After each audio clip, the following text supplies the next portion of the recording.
Mae'n testyn ni y bore yma i weld yn epistol Iago, pennod 4 ac adnod 6. James chapter 4, verse 6.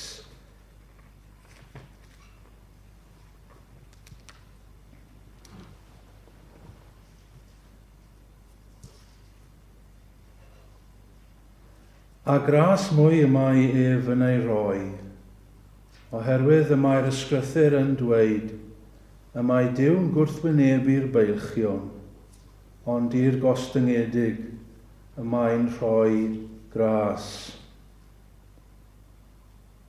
Felly, medd adnod 7, ymddarostyngwch i Dduw, gwrsafwch y diafol ac fe ffi oddi wrthych, nesewch at Dduw, ac fe nesa ef atoch chwi. Glanhewch eich dwylo chwi bechaduriaid, a ffurwch eich calonau chwi bobl dda i feddwl.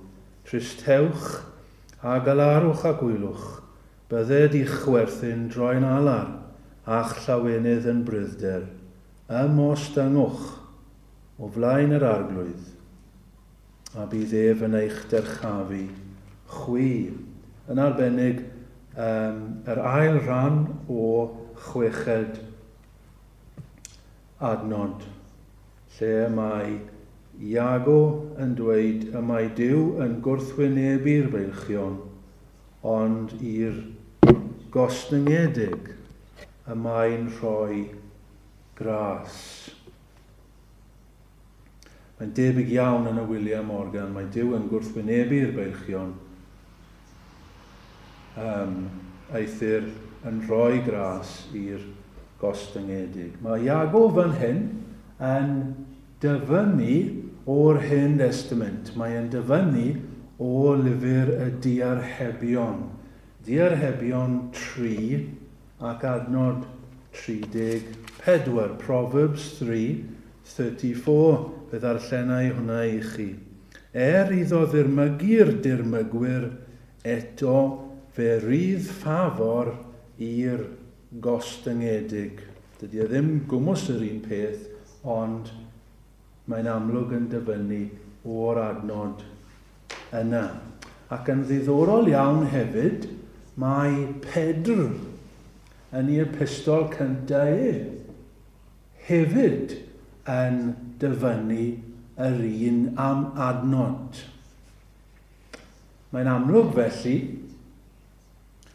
fod yr adnod hon yn bwysig iawn i'r Cristnogion yn yr eglwys fore. Ac mae'r adnod yn bwysig ac yn berthnasol iawn i ni hefyd yn ein dyddiau ni. Mae pobl yn hoffi dweud yn dyn nhw i bod nhw yn hoffi Iago fel epistol oherwydd mae'n syml, medden nhw. Dyn nhw ddim yn hoffi Paul oherwydd mae Paul yn gallu bod yn drwm ac yn athywiaethol ac yn anodd i ddeall. Ond mae Iago meddwl bobl hyn yn hawdd. Ac mae Iago yn ymarferol. Ac ni'n hoffi crefydd ymarferol, practical religion. Dyna beth sydd ei angen arno ni. Wel, gadewch i ni edrych i weld beth sydd gan yr apostol hwn i ddweud wrthyn ni. Mae'r adnod yn amlwg iawn yn dydy yn rhannu yn ddwy ran. Does dim rhaid edrych yn fanwl iawn am bennau yn y gyda'r testun yma, oherwydd mae yna ddau hanner amlwg iawn. Ac mae yna gyferbyniad yn yr adnod. Mae yna contrast yn does rhwng yr hanner cyntaf a'r ail hanner. Mae yna dau fath o berson yma yn adnod ein testun. A mae yna ddwy agwedd yn adnod ein testun. Yn gwrthgyferbynnu i gilydd. Ac mae yna ddau ymateb yma hefyd. Dau ymateb o ddi wrth Dduw yn adnod ein testun. Felly gadewch ni edrych ar y ddau hanner, y ddau math o berson, a'r ddau ymateb sydd i'r ddau fath o berson yn yr adnod. Yn gyntaf felly, mae Duw yn gwrthwynebu y beirchion. Yn y Saesneg mae'n dweud God opposes the proud, neu resists the proud.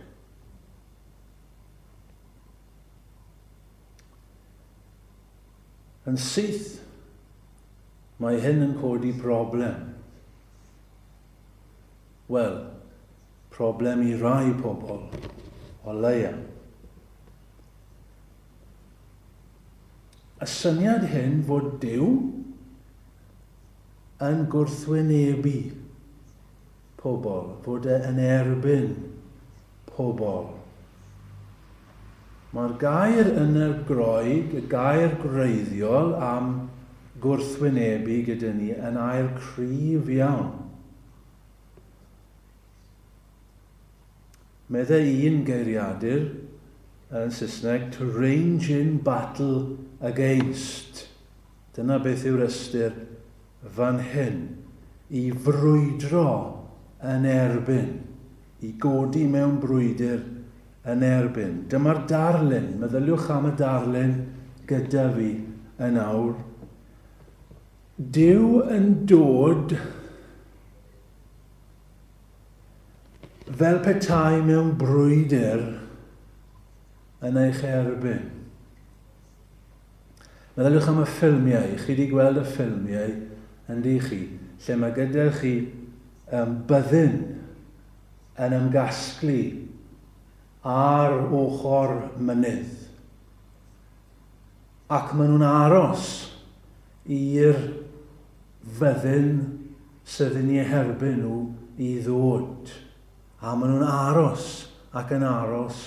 A wedyn, eich chi'n gweld ar ail y bryn cyferbyn â nhw, chi'n gweld y dynion yn dod. Chi'n gweld y byddin yn dechrau ymgasglu.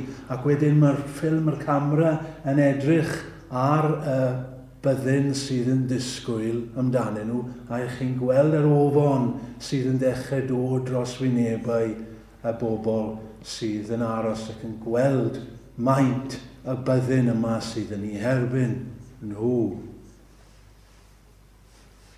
Dyna'r darlun yma, fod Duw yn gwrthwynebu. Mae'n dod fel gelyn yn erbyn rhai. Mae'n gwrthwynebu, medd adnod ein testun. Tybed os yw hynny yn ein syni ni y bore yma, fod Duw yn erbyn rhai. Fod e'n dod megis mewn brwydr yn erbyn pobl. Tybed os yw hynny'n eich trwblu, fe ddyle fe'n trwblu ni yn dyle fe, fe ddyle hynny ein cynhyrfu ni. Mae'n siŵr bydde lawer, cofiwch chi, yn protestio. Bydde llawer o bobl yn yr eglwys yn protestio ac yn dweud, na, dydy Duw ddim fyna. Faint o bobl bydd yn clywed hyn heddi? Faint o bobl bydd yn cyhoeddi hyn heddi? Chi'n gwybod, byddwn ni'n clywed lot o negeseuon dros yr dwernodau nesaf, byddwn ni'n arwain lan at Nadolig.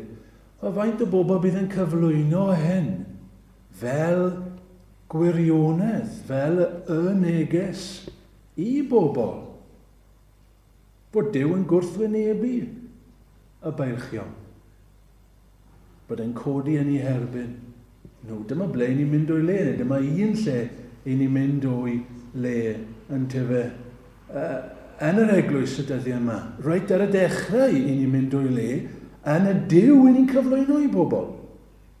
Yn am athrawiaeth ni, o Dduw, pwy yw Duw? Siwdin yw Duw? Bydd pobl yn dweud, wel, mae Duw yn gariad a mae Duw yn drigarog. Yna fe. Gadael e fel yna. A beth mae hwnna'n golygu wrth gwrs yw, mae'r Duw yma, mae'r bobl yma moyn cyflwyno, ond Duw sydd jyst gadael ni fod. Dydy e ddim yn Duw sydd yn poeni am y ffordd ni'n byw. Does dim ots dy fe. Mae'n caru ni. Mae'n drigarog. Does dim ots gyda fe am safonau. Does dim ots gan y Duw yma am foesoldeb. Mae'n mynd i adael ni fod. Dydy ddim mynd i ymyrryd o gwbl. Dyna'r Duw sy'n cael ei gyflwyno i ni. Ond dydy e ddim yn Dduw. Y Duw sy'n cael ei gyflwyno. Nid dyna Duw yr apostolion. Nid dyna Duw y Beibl. Nid dyna Duw Iago. Nid dyna Duw Pedr. Nid dyna Duw Paul. Nid dyna Duw yr arglwydd Iesu Grist. Chwaith. Mae Duw yn gwrthwynebu. Wel pwy? Y beilchion, medd adnod yn testyn. Sylwch i ddechrau, pwy yn nhw? Pobol i nhw, yn dyfe, y beilchion. Mae e'n gwrthwynebu pobol, nid syniadau. Mae Duw yn gwrthwynebu pobol o gig a gwad fel chi a fi. Ac ni'n gweld hyn yn y Beibl, yn dyn os y'n ni'n onest yn derbyn y Beibl, ni'n gweld hyn tro ar ôl tro. Fe ddaeth Duw yn erbyn gwraig Lot. Fe ddaeth Duw yn erbyn Nebuchadnezzar. Oedd e'n frenin, ac oedd e yn meddwl yn richel o'i hun. Fe ddaeth Duw yn ei erbyn. Chi'n cofio beth y gwyddoedd e troi Nebuchadnezzar fel bod e'n mynd mas i fod yn anifail, fel anifail, am 7 blynedd. Fe ddaeth yn erbyn Belshazzar, gwrthwynebu Belshazzar. Y brenin yno oedd yn meddwl gallu byw fel yn dewis, a gwneud beth yn dewis. Daeth Duw yn ei erbyn hyn. Ond bydd y pobl yn dweud, Hen Testament yw hynny Hen Testament. Wel, mae Iago yn y Testament Newydd. Mae Pedr yn y Testament Newydd. Mae nhw'n dyfynnu yr un peth. Fe ddaeth Duw yn erbyn Herod yn dyfe. Yn y Testament Newydd. Herod yn dyrchafu hun, yn meddwl bod e'n Dduw. Fe ddaeth Duw yn ei erbyn hyn, a Iesu gan bryfed. Fe ddaeth Duw yn erbyn Ananias a Sapphira yn dofe. Ble o'n nhw? Oedden nhw yn yr eglwys. Duw yn dod i'n ei herbyn nhw. Pobol mae Duw yn gwrthwynebu.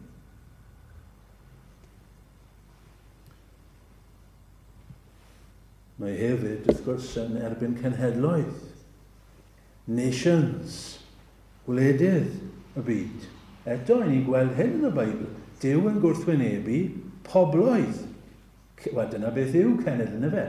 Lot o bobl. A mae pobl gyda'i gilydd fel grŵp, fel cenedl, yn gallu cythryddo Duw, fel bod Duw yn dod yn ei herbyn nhw. Eto, ni'n gweld Tŵr Babel. Ar y dechrau, beth gwyddoedd fyna? Oedd y bobl yn meddwl, sdim eisiau Duw arna ni, ni'n hunan ddigonol, ni'n gallu adeiladu tŵr i'r nefoedd. Beth gwyddoedd? Duw yn dod yn ei herbyn. Assyria, Nineveh, oedd y prif ddinas. Fe welodd Dyw, a fe ddath Dyw yn erbyn Assyria, yn erbyn Nineve.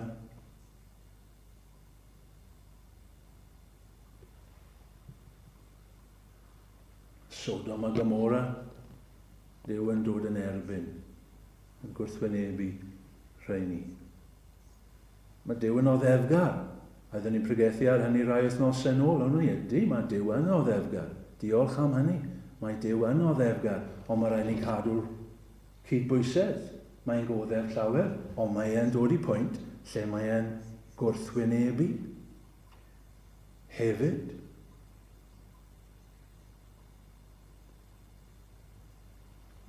eto fydd y rai yn dweud, iawn, Hen Testament yw hyn.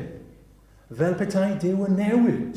Chi'n gwybod, mae'n gallu bod fel yn yr Hen Testament, yn erbyn cenhedloedd, ond dydy e ddim yn erbyn cenhedloedd nawr.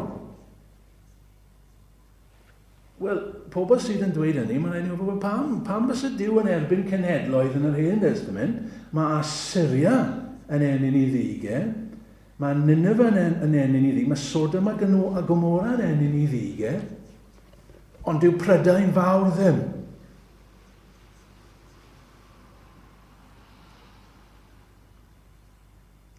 Mae Iesu Grist yn ysgrifennu at y llythyron, at y 7 eglwys yn llyfr y datguddiad yn dydy. Eglwysi, amser Testament Newydd. Eglwys bawb. A mae Iesu Grist yn ei rybyddio nhw yn dydy. Mae e'n dweud am un yn arbennig. Rwyt ti'n meddwl bod ti'n gyfoethog. Ond ti'n bod beth? Rwyt ti'n dlawd. A wy'n mynd i ddod yn derbyn di. Wy'n mynd i chwydu ti. Mas o ngenau. Iesu Grist yw hynny. A fel petai yn erbyn i eglwys i hun. Eseia 45 adnod 9 na adnod 7 mae'n ddrwg gen i. Dyw yn siarad fel hyn. Mae fi ydwyf yr arglwydd ac nid arall. Nid oes Dyw, ond mae fi yn llunio goleuni ac yn creu tywyllwch, yn gwneithu'r llwyddiant ac yn creu drygfyd. Mae fi yr arglwydd sydd yn gwneithu'r hyn oll. Pam? Pam mae Dyw yn gwrthwynebu pobl? Pam mae e'n gwrthwynebu cenhedloedd? Pam mae e'n gwrthwynebu unigolion? Wel, mae'n dweud wrthyn ni yn adnod ein testun. Yn dydy e. Does dim rhaid i ni chwilio. Mae'n dweud wrthyn ni, mae Dyw moyn i ni wybod pam mae e'n gwrthwynebu. Mae e'n gwrthwynebu y beilchion.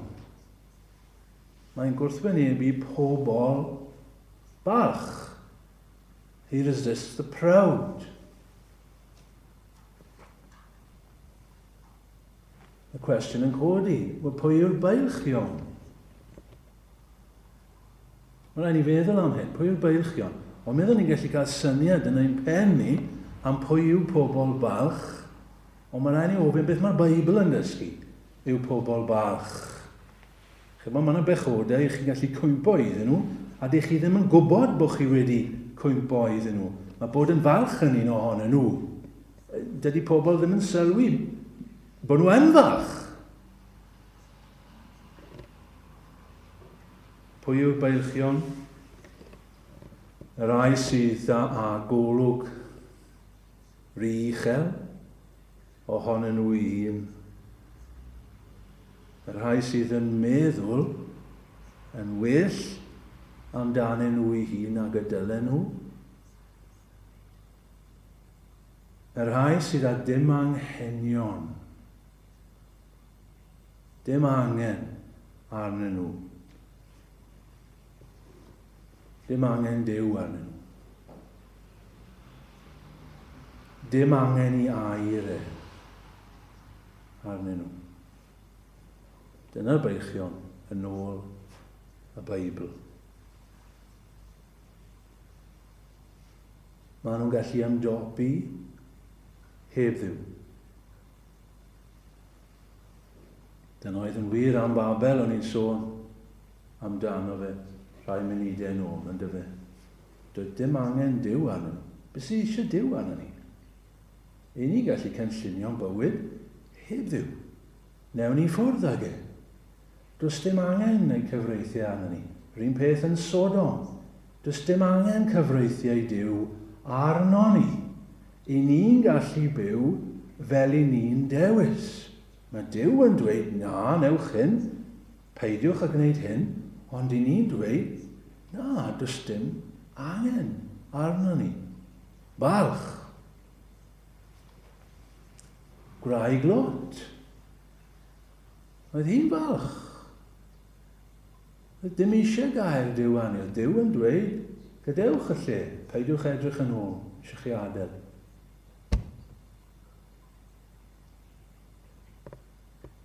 Dim eisiau hynny am ei hun. Nid Duw yn ei meddyliau nhw. Dyma beth mae Psalm 10 ac adnod 4 yn dweud. Yr amniwiol, gan uchder ei ffroen, ni chais Dduw. Dyma fe, nid Duw yn ei holl feddyliau ef. Dyna'r bach.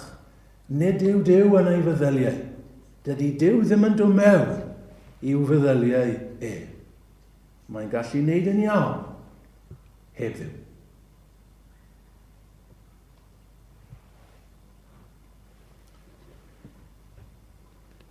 Ydy Prydain Fawr yn fach? Ydy Cymru yn wlad bach?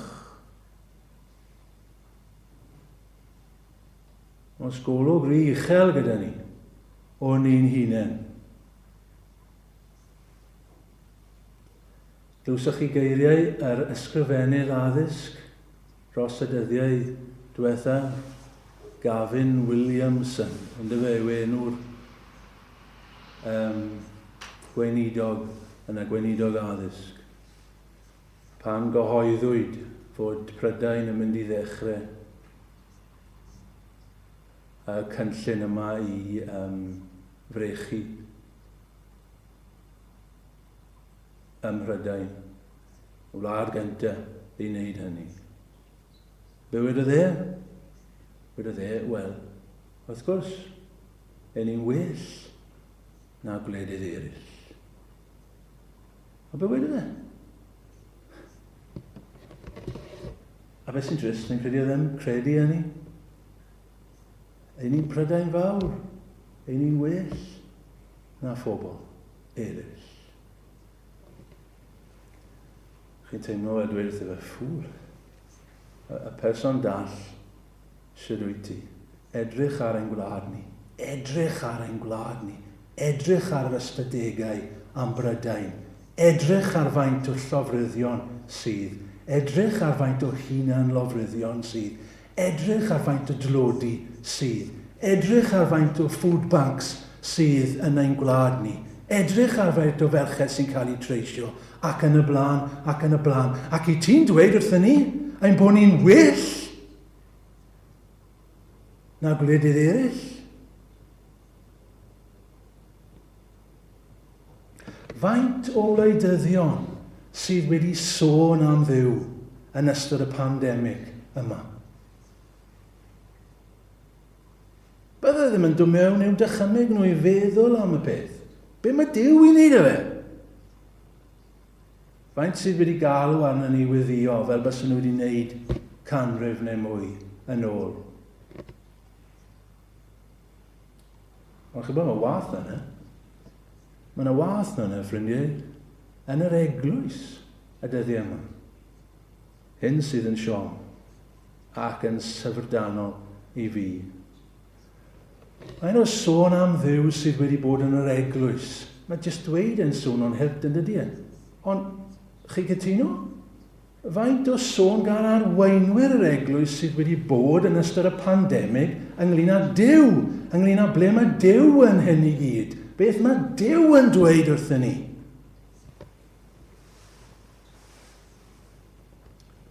Balch. Dydy Duw ddim yn ei meddyliau. Y ni'n gallu gwneud e heb Dduw. Y ni'n gallu sortio fe mas heb Dduw. A mae yna waith na hynny'n does e. Erbyn hyn, ni wedi mynd mor isel, y ni'n anfalchio yn ein balchder ni. Y ni'n hyd yn oed yn cael diwrnodau lle mae yna gorymdeithiau yn digwydd yn ein dinasoedd a'n trefi ni. A beth maen nhw'n gael nhw? Pride marches. Pride, dyna fe. Y ni hyd yn oed yn falch. Ein bod ni yn falch. Beth yw'r pechod mwyaf, ffrindiau? Y pechod mwyaf, dim llofruddiaeth. Dim lladrata. Dim godineb. Nid nhw yw'r pechodau gweithio, fel bod nhw'n pechodau, wrth gwrs, ac maen nhw'n ofnadw. Ond y pechod gweithaf yn ôl y Beibl yw balchder. Credu celwydd gwreiddiol Satan yn yr ardd, fe fyddwch chi fel Duw.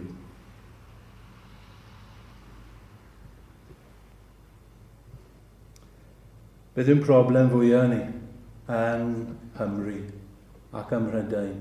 Chi gweld, nid y problem mwyaf yw'r pandemig. Mor fawr yw hynny, dydw i ddim mewn un ffordd yn dibrisio'r pandemig, mae'n ofnadw. Ond nid dyna'n problem mwyaf ni. A nid Brexit, a deal neu nid deal yw'n problem ni, a nid yr economi yw'n problem fwyaf ni. Ein problem fwyaf ni yw pechod. Pechod ein gwlad ni.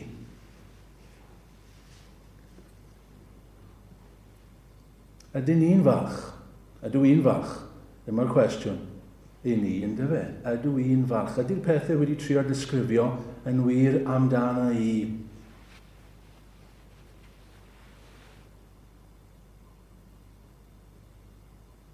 Ydw i'n cael fy reoli gan i? Neu ydy Duw yn fy meddyliau a'i gyfraith a'i air Beth yw agwedd Duw tuag at ni bore yma? Ydy yn gwrthwynebu ni?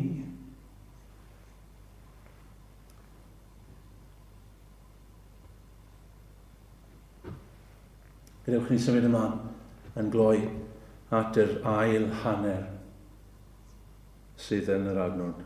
Os yw Duw yn gwrthwynebu rai, mae e'n rhoi gras hefyd.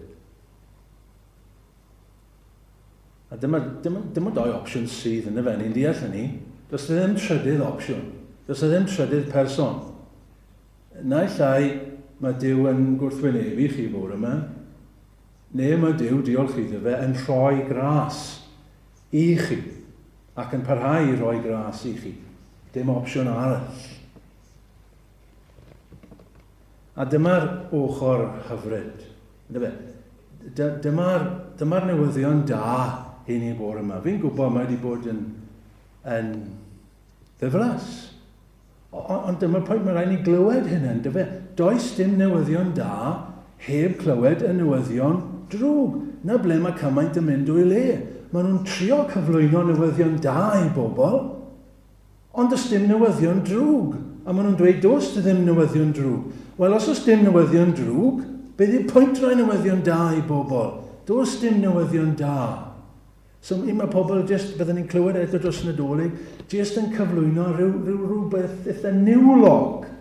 Chi bod na obaith, bod na oleuni i gael. A'r taip na o beth sydd ddim yn golygu dim byd mewn gwirionedd. Beth ni moyn yw hwn. Beth sydd eisiau bobl resolfen yw hwn. Newyddion da iddyn nhw. Fod Duw yn rhoi gras. A dyma'r ochr sefydlanol, dyma'r ochr dylai syni ni. Dylai hyn syni chi heddi. Dylai hyn cynyrfu'ch galon chi heddi, os dydw ddim rhywbeth yn bod. Chi'n gweld, dyle fe ddim yn syni ni fod Duw yn gwrthwynebu'r beilchion. Dyle fe ddim yn syni fod Duw yn gwrthwynebu fi. Dydy e ddim. Achos wedi torri gyfreithiau e. Mae wedi gosod cyfreithiau clir i fi, a maen nhw'n dda. Wedi torri nhw i gyd. Dydy e ddim yn syni fi fod Duw yn gwrthwynebu fi felly. Dyna beth wy'n haeddu. Bod e'n ferbyn ni. I ddweud y gwir, mae'n syni bod e ddim wedi gwrthwynebu fel y gallse fe wedi wneud. Dydy ddim yn syni fi fod Duw wedi danfon virus. Be sy'n syni fi yw bod Duw ddim wedi danfon virus cyn hyn i'n gwlad ni. Bod e ddim wedi danfon 10 pandemig cyn hyn.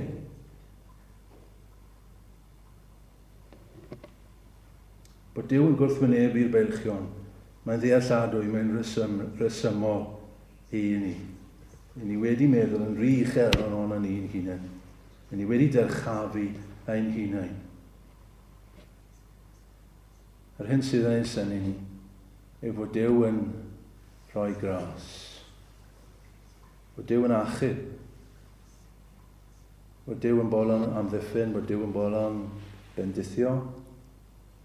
Bod Duw yn bolon maddau y bore yma. Dyna beth dylai'n syni ni. Beth mae Duw yn neud? Mae'n rhoi. Hwna'n hyfryd i ddechrau, ynddo fe? Mae'n rhoi rhywbeth i ni. A beth mae'n rhoi? Gras. Y gair hyfryd yma, peth sydd o beraidd sain ni'n clust hyfrydlais yw gras. Mae Duw yn rhoi gras. Sylwch hyn, cyn bod fi mynd ymlaen, dydy'r doi hanner ddim yn cyfateb yn union, ydyn nhw. Wel, dydyn nhw ddim yn cyfateb fel byddwn ni'n disgwyl o leia. Dod eia fel yna. Ond meddwl byddwn ni'n disgwyl hyn. Mae Duw yn gwrthwynebu'r beilchion.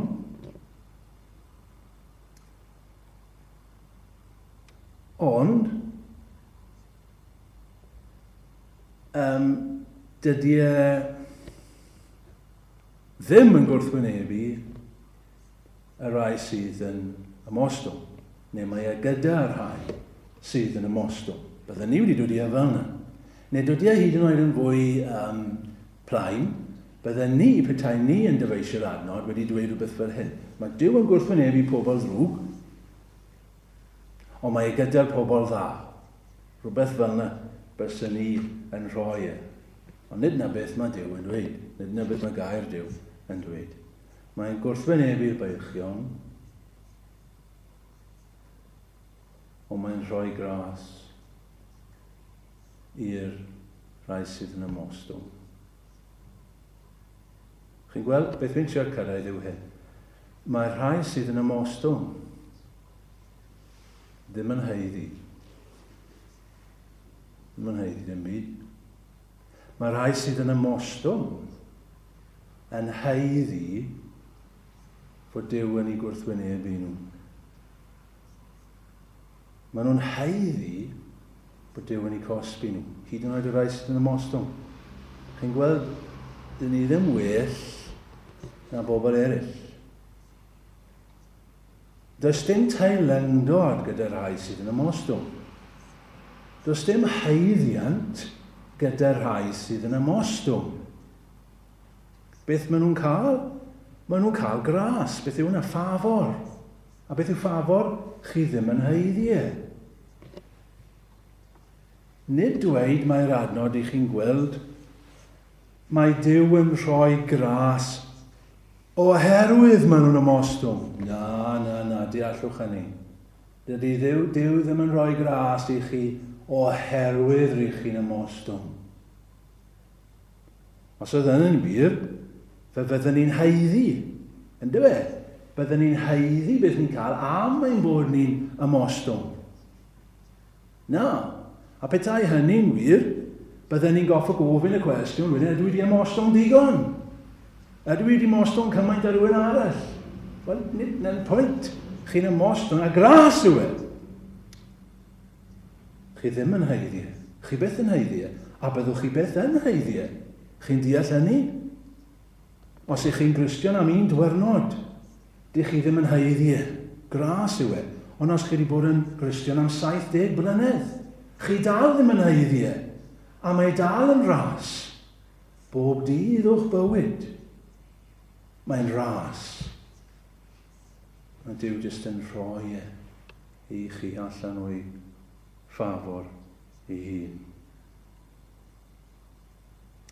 I bwy, mae e'n rhoi gras. Adnod yn testyn yn dweud, i'r gostyngedig. Pwy yw'r gostyngedig? Wel, rhain yw'r gwrthwyneb i'r beirchion, yn dyfe. Rhain yw'r rhai sydd yn gweld siwdrai nhw a chyffesu hynny. Na gyd. Gweld bod chi wedi methu. Gweld bod chi wedi bod yn falch. Cyffesu hynny o flaen Duw. Gweld ein hangen ni. Cyffesu ein hangen ni. Gweld bod ni wedi methu. Y rhai sydd yn dlawd yn yr ysbryd. Nhw yw'r rhai gostyngedig. Y rhai sydd yn dweud wrth Dduw, o Dduw, bydd rigarog wrth i fi bechadur. Y rhai sydd yn dod i'r dyfroedd, nôl at wythnos diwetha, heb arian, heb werth. Dod at Dduw a dweud, Duw, does dim byd â fi. Nothing in my hands I bring. Simply to thy cross I cling. Naked, come to thee for dress, helpless.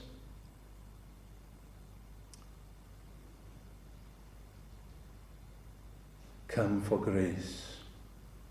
Dyna ni, ein ni'n dod am ras. Yr rhai sydd yn troi mwyn bod fel plant bychain. Oni bai eich troi, ach gwneithir fel plant bychain. Neu dewch chi byth i mewn i deyrnas nefoedd. Y rhai sydd yn gadael y moch a'r cibai ac yn dychwelyd at eu tad ac yn dweud, Dad wedi pechu yn derbyn ni ac yn erbyn y nefoedd. Dwi ddim yn deilw, ond derbyn fi. Mae Duw yn gwrthwynebu. Mae Duw yn gwrthwynebu yng Nghymru y dyddiau yma. Wy'n credu hynny. Chi'n credu hynny? Fod Duw hyd yn oed yn y pandemig yma, mae'n gwrthwynebu ni. Yn ni'n haeddu hynny. Mae'n gwrthwynebu ni am Mhrydain. Mae popeth yn ni'n gweld fel petai yn fethiant. Ni'n falch am y brechlyn. Ydyn? Dydy ddim yn ddi i gyd, ond mae cymaint o bethau ni'n gweld ym Mhrydain ar ei lawr. Pam? Mae Duw yn ein gwrthwynebu. Pam? Achos ni'n falch fel cenedl a fel pobl. A ni'n rhan o hynny. A fe ddylen ni fel Daniel fynd ar ein gliniau a dweud, ni wedi pechu, ni wedi pechu yn derbyn di. Ni'n rhan o wlad. Ac ymostwm o'i flanau. 2 gwestiwn felly wrth i fi ddod i ben. Dyma ni. Ydy Duw yn eich gwrthwynebu chi y bore yma? Gei ddod yn fwy blaen. Ydy Duw yn dy wrthwynebu di y bore yma? Neu ydy yn rhoi gras? Yr unig opsiwn yn dyfod yw'r ddoi. Naill ai mae'n yn erbyn ni, neu mae'n rhoi gras i ni. Ydych chi'n falch y bore yma? Ydw i'n falch y bore yma? Os felly, gadewch i ni ymateb i beth mae Iago yn dweud wrthyn ni. Felly, ymddarostyngwch i Dduw. Tristewch a galarwch ac wylwch. Bydded i'ch chwerthu'n droi'n alar a'ch llawenydd yn bryfder. Ymostengwch o flaen yr arglwydd a bydd ef yn eich dyrchafu chwi. Mwyn i enw. Amen.